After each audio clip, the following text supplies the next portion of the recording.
24 octobre, date mémorable pour mettre au devant de la scène l'Organisation des Nations Unies. La célébration d'une journée en référence à l'anniversaire de l'entrée en vigueur de la Charte des Nations Unies, le texte fondateur de l'organisation. Nous étions le 24 octobre 1945. La célébration de la journée des Nations Unies est un appel annuel à la réflexion sur ce que nous faisons dans cet univers où tant de problèmes, d'incidents ou de guerres sont le lot de tant de groupes sociaux, de sociétés ou de malheureux êtres humains.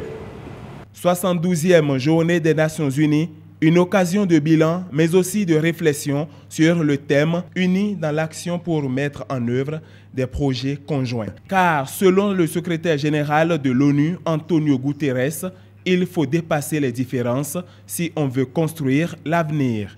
Il s'agit pour nous de réaffirmer notre engagement pour concrétiser la magnifique ambition exprimée dans la Charte des Nations Unies.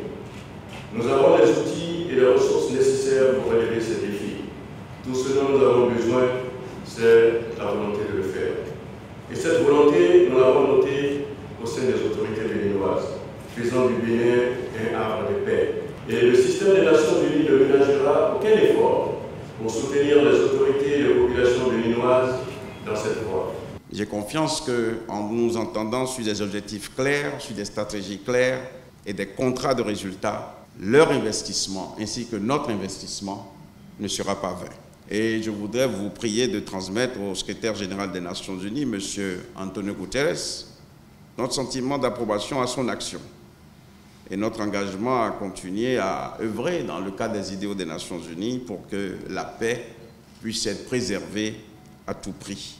L'ONU n'a pas été créée pour emmener l'humanité au paradis, mais pour la sauver de l'enfer, dira un ancien secrétaire général de l'organisation. Alors, tant que la famine va secouer certains peuples, tant que la paix sera menacée par endroits ou que les droits de l'homme ne seront pas vraiment respectés, la mission de l'ONU est toujours d'actualité.